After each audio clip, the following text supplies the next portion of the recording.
retour pour ce grand direct, messieurs et dames, bienvenue à tous.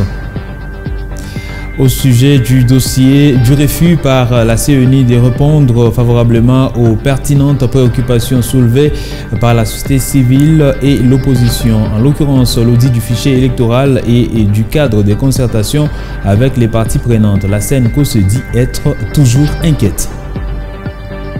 Et puis Adel Kaïnda, ministre d'État en charge du portefeuille, a réhabilité Fabrice Lusinde, directeur général déchu de la Société nationale d'électricité, cela à travers un arrêté abrogeant celui du mois d'avril dernier. Olalaba, la chef de l'exécutif provincial, était en tournée d'inspection des chantiers de sa province sur les sites de construction des immeubles du palais de justice militaire de la CENI Lualaba et de la direction des recettes du Lualaba, à découvrir dans ce grand direct. Voilà tout pour les sommaires.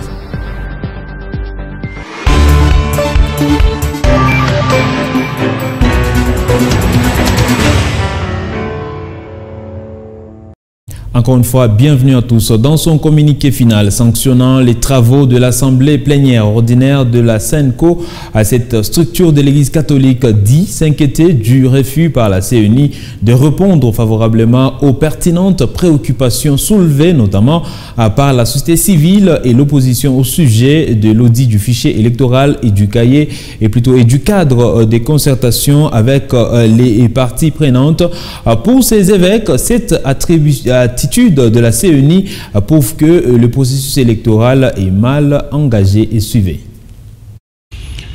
À propos du processus électoral, la SENCO reconnaît les efforts du gouvernement et de la Commission électorale nationale indépendante CENI, tant dans la publication du calendrier électoral que dans la constitution du fichier électoral, dans les délais plus brefs que les cycles électoraux passés. Toutefois, ces avancées ne suffisent pas pour l'organisation des élections réellement crédibles, étant donné les inquiétudes suivantes. L'inexistence d'un cadre de concertation tripartite, majorité, opposition, société civile, idéal pour clarifier la problématique des centres d'inscription qui n'ont pas été retrouvés sur terrain, la question des matériels électoraux détenus par des personnes non qualifiées, la situation d'exhaustivité des données du centre d'inscription ayant connu des dysfonctionnements. L'absence d'une contre-expertise crédible par un organisme international spécialisé pour auditer le fichier électoral. Le refus par la CENI de répondre favorablement à ces deux pertinentes demandes prouve à suffisance que le processus électoral est mal engagé. 3. Et puis le vice-premier ministre, ministre de la Défense nationale et ancien combattant Jean-Pierre Bemba Gombo a échangé ce jeudi 22 juin avec une délégation du Bureau conjoint des Nations Unies aux droits de l'homme dans son cabinet de travail dans la commune de La Gombe à Kinshasa. Cette délégation était venue pour avoir une idée sur la politique de justice transitionnelle en République démocratique du Congo, principalement dans le secteur de la défense. Suivez Marie-Thérèse Keita Boukoum, présidente de cette délégation. Reçu par le vice-premier ministre Jean-Pierre Bemba, et nous avons parlé justement du mandat que le Conseil des droits de l'homme a donné à l'équipe d'experts internationaux pour travailler et aider le gouvernement congolais et le peuple congolais à entrevoir et à élaborer sa politique de justice transitionnelle.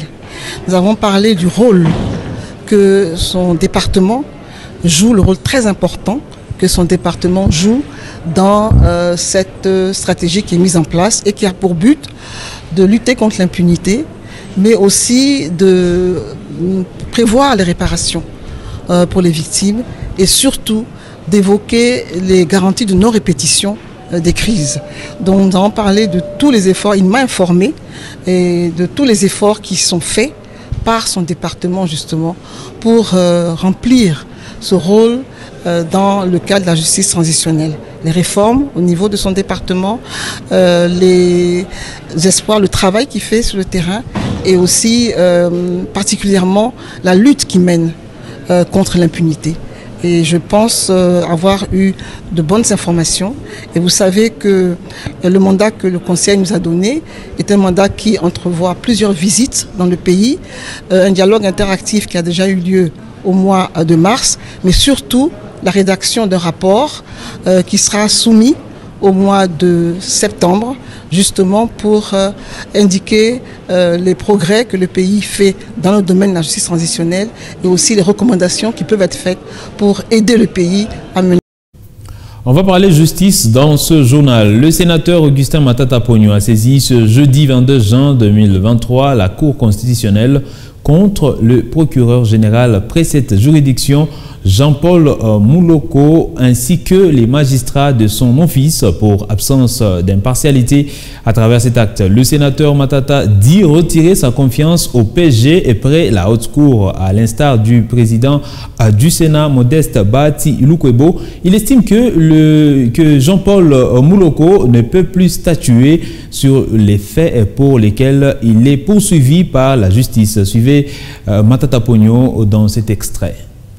Encore un document officiel signé jeudi 22 juin 2023 par la ministre du Portefeuille, la princesse Adelkaïnda Maïna, le directeur général de la Société nationale d'électricité SNEL, Fabrice Lucindé, a été réhabilité de ses fonctions, cela après 2 mois de suspension. Saisissant l'occasion, la patronne du portefeuille en RDC invite le président du conseil d'administration de la SNEL à convoquer une réunion d'urgence pour statuer sur la levée de cet empêchement. Monsieur le Président, j'ai l'avantage de vous faire parvenir en attache l'arrêté ministériel numéro 004 du 22 juin 2023 rapportant l'arrêté ministériel numéro 001 du 18 avril 2023 portant suspension de M. Fabrice Lucindé ou Alusingui de ses fonctions de directeur général d'une entreprise du portefeuille de l'État dénommée Société nationale d'électricité SNEL SA, peut-on lire dans le document signé par la ministre du portefeuille, Adelkaïnda, et de poursuivre. Pour formuler la mesure si haut reprise, je vous demande de convoquer un conseil d'administration afin de statuer sur la levée de cet empêchement qui a frappé le directeur général conformément aux dispositions de l'acte uniforme relatif aux droits des sociétés commerciales et du groupement d'intérêt économique et des statuts régissants. La société a écrit la ministre du portefeuille. Adelkaïnda Maïna précise par ailleurs que ce conseil sera suivi d'une assemblée générale pour prendre acte.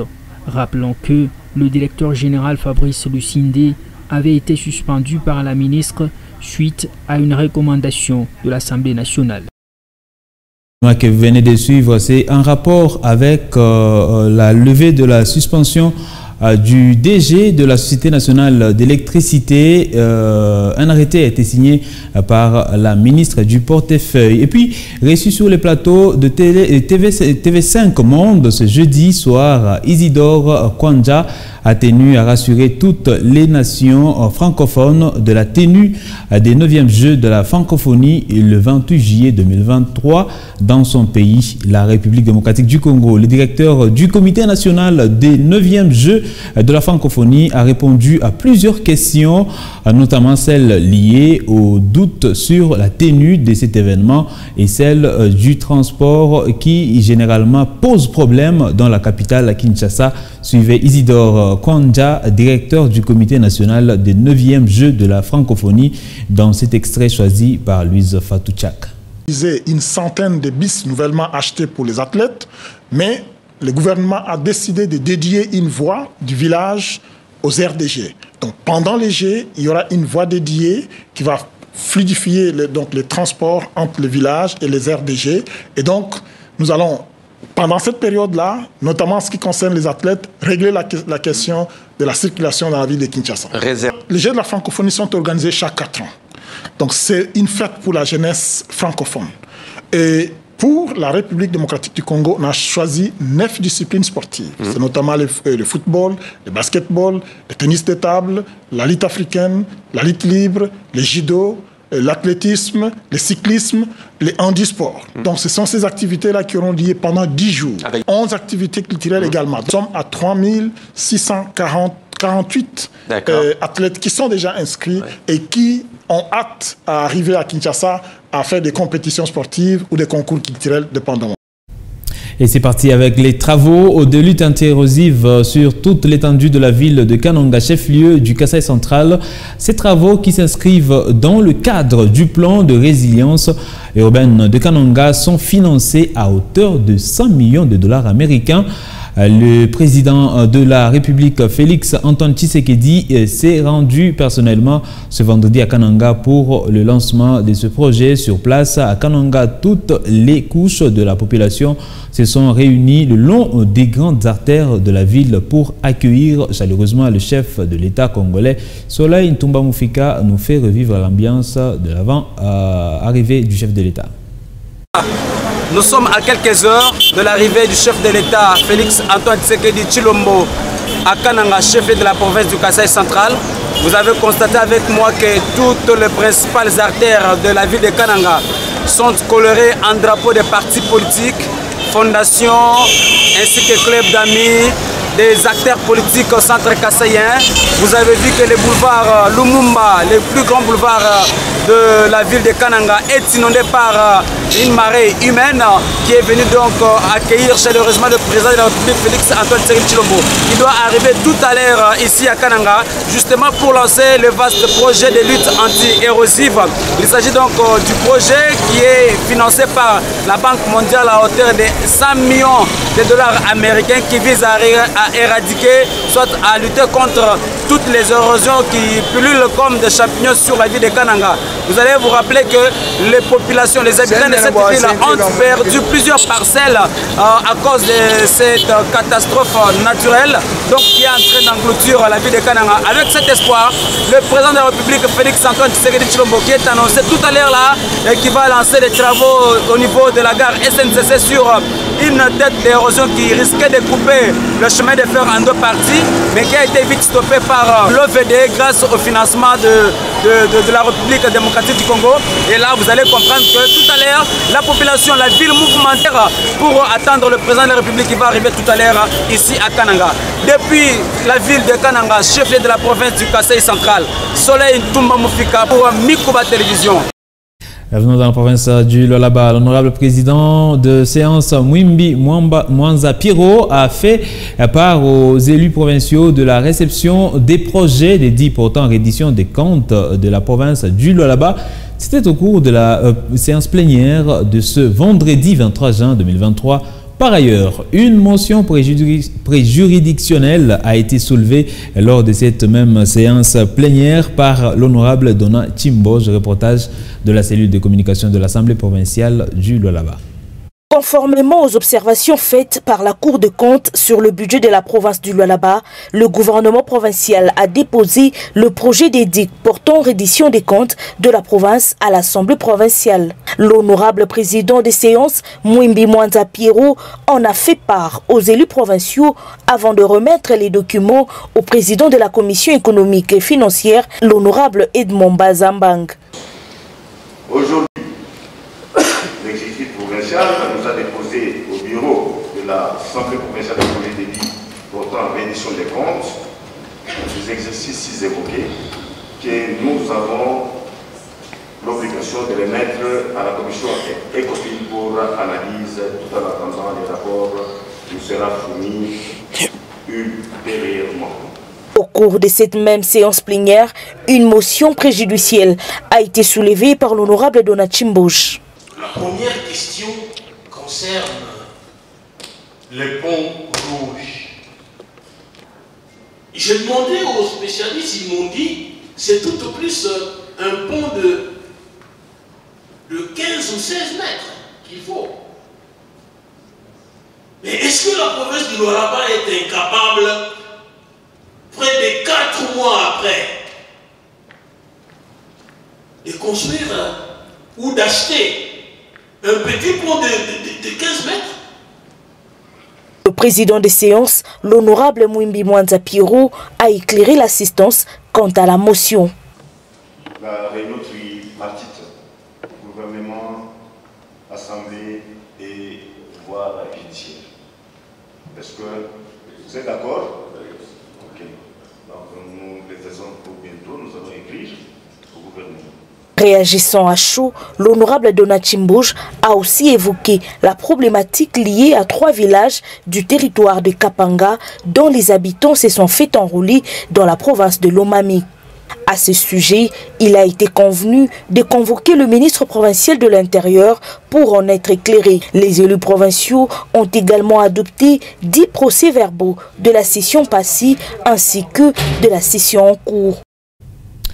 Elle a renoué avec l'inspection de plusieurs chantiers de la province du Lualaba. La chef de l'exécutif provincial était sur les sites de construction des immeubles du palais de justice militaire, de la CENI Lualaba et de la direction des recettes du Lualaba, partout où les travaux se déroulent à merveille. C'était l'occasion pour Fifi Masuka Saini d'encourager les ouvriers qui sont constitués et majoritairement des jeunes de sa juridiction. Reportage.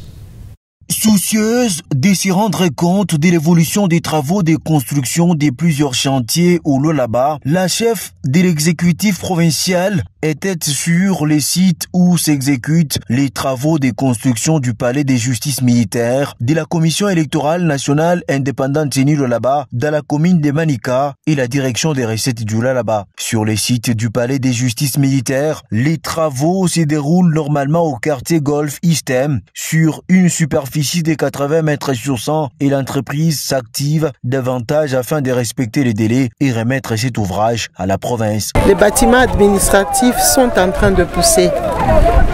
Voici le chantier de palais de justice militaire.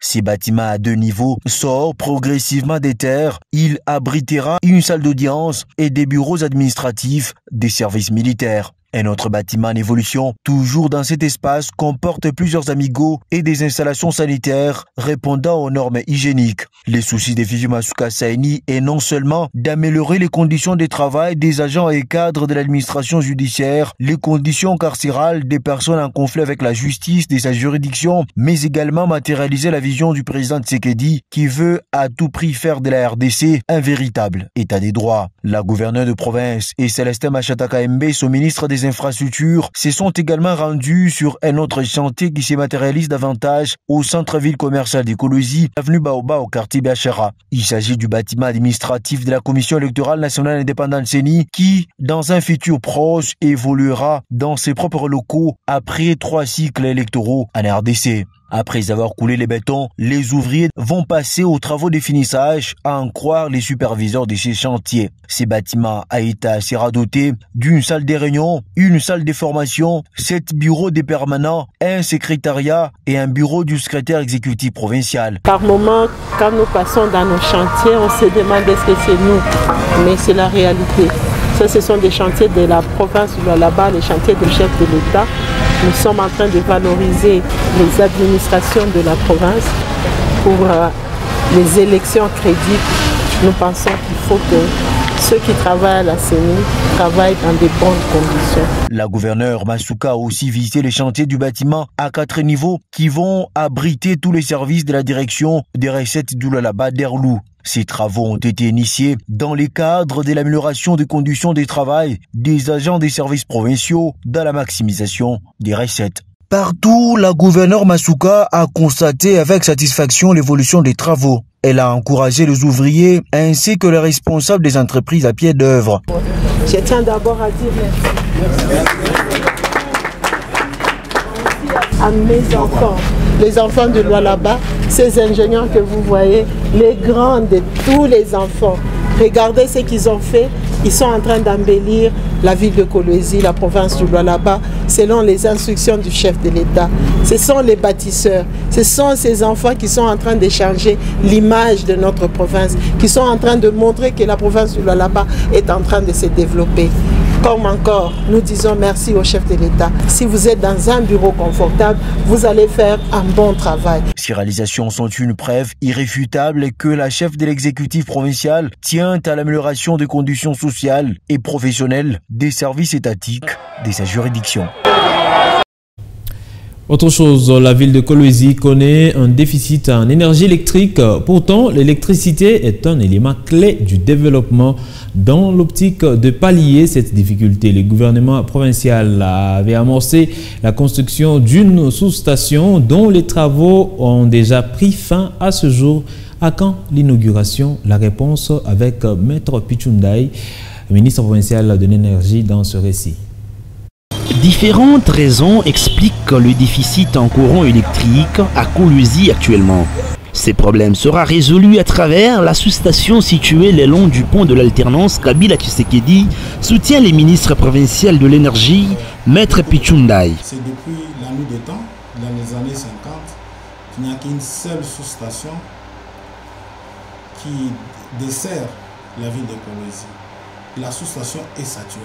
Il fallait donner une réponse et la réponse est là, c'est cette nouvelle sous-station. Il était prévu à ce que la sous-station puisse avoir 3 transformateurs. Nous sommes à un seul transformateur. Le moment opportun quand il sera connecté, c'est ça vraiment notre combat, il n'y en a pas d'autre. Les ménages de Kolwezi peuvent être desservis en électricité à travers cette œuvre qui n'attend qu'à être réceptionnée par la gouverneure Fifi Masuka Saini. Donc aujourd'hui, la population peut se frotter les mains qu'il y a une sous-station, une nouvelle sous-station qui est en train de sortir de terre. Donc on ne promet pas le paradis, mais une grande partie de la population doit être desservie de l'électricité. À quand l'inauguration? Tout ce que moi je peux dire en tant que ministre de l'énergie, que la population ait un peu son mal en patience, dans un meilleur délai. Nous attendons plus les orientations de l'autorité provinciale, mais en termes d'exécution, les travaux sont à terme. L'inauguration, c'est l'un de ces 4 matins. L'érection de cette sous-station rentre dans les efforts fournis par le gouvernement provincial du Lualaba pour améliorer la qualité de la fourniture en énergie électrique. Cette sous-station va desservir plusieurs entités de la ville de Kolwezi, a ajouté Maître Pichundaï, ministre provincial de l'énergie. Et dans le cadre de la journée internationale des veuves célébrée ce 23 juin, la Fondation Kanyembu Synergie a réuni les veuves de Serepta pour célébrer ce moment. Au menu des chants, le partage d'un verre ainsi que le don des matériaux de construction pour l'église des veuves. Léo Kingo pour les détails. Plus de 250 veuves se sont jointes à la Fondation Canis pour célébrer cette journée qui les célèbre. Les femmes membres de l'association sont passées tour à tour pour un mot d'encouragement à l'égard des veuves. Cessez de pleurer de façon permanente. C'est Dieu qui console les veuves. Bien sûr, vous avez perdu des êtres chers, vous avez perdu des maris, vous avez perdu des enfants, mais vous ne devez pas continuer à pleurer de façon permanente, au risque de nous laisser comme des orphelins. Après cette étape, la Fondation a répondu à la requête de l'association au sujet de la construction d'une église en lui octroyant les matériaux de construction, notamment 100 sacs de ciment, 50 tôles et plusieurs autres matériaux, suscitant une grande émotion parmi les bénéficiaires qui disent être désormais membres de la Fondation. Ils étaient venus nous rendre visite par le passé et aujourd'hui, ils se sont décidés de répondre à notre demande. Que Dieu soit loué, nous demandons à toutes les veuves de nous rejoindre à notre lieu de prière. Nous acceptons de devenir membres de cette fondation. Ce sont des chrétiens. Ils agissent très bien. Pour Arsène Kabeï, vice-président de cette structure, la fondation a saisi la balle au bon pour réaliser sa mission sociale. On remercie infiniment le bon Dieu, qui est notre créateur, qui a voulu à ce que cette journée ait lieu.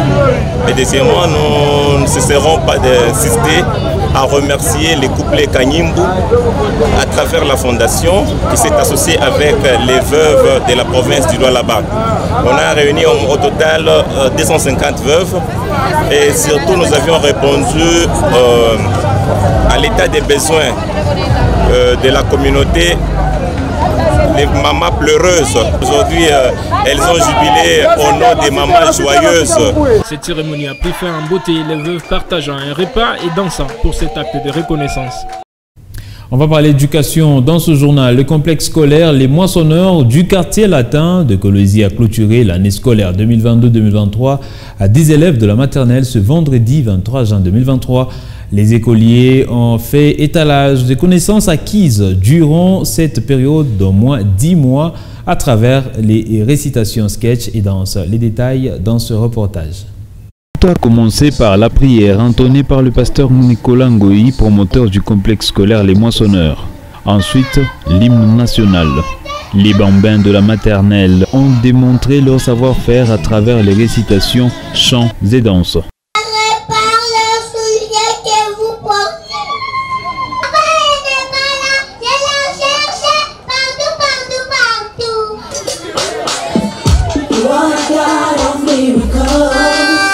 Pour sa part, la directrice a exprimé sa gratitude à l'endroit des parents d'élèves qui ne cessent de leur faire confiance depuis près de 12 ans déjà. Les élèves du Moissonneur ont, à travers une récitation, invité les parents à envoyer leurs enfants à l'école sans distinction.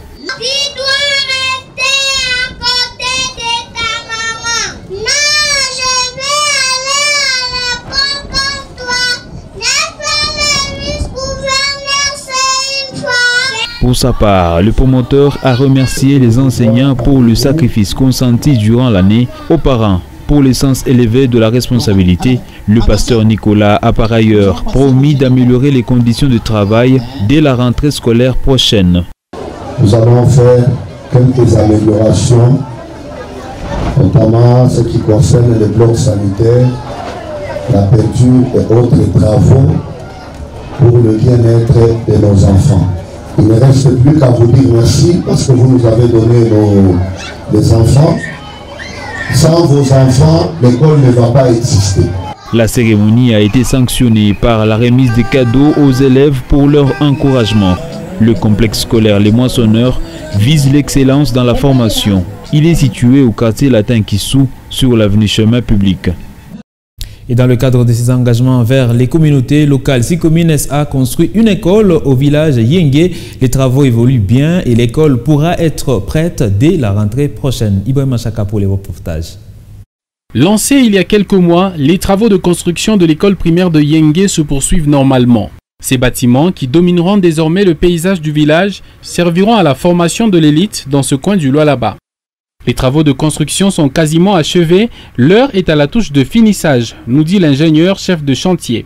Les gros œuvres sont déjà complètement terminées. Nous sommes dans l'étape de finition sur ces chantiers. Finition ainsi qu'aménagement extérieur. C'est ce qu'on est en train de faire à cet instant. Toutes les charges sont reposées sur des pièces en béton armé telles que des colonnes ainsi que des poutres. Et nous avons une toiture à bac autoportant, aussi la charpente est métallique. Donc toutes les portes sont fabriquées par des bouteilles, des profils bouteilles. Donc c'est une construction en béton armé. Le chef du village Yengue veille personnellement à ce que ce rêve devienne réalité au plus vite. Nous l'avons trouvé sur place. Et voilà qui met un terme à ce grand direct. Messieurs et dames, merci à tous de l'avoir suivi. Restez avec nous.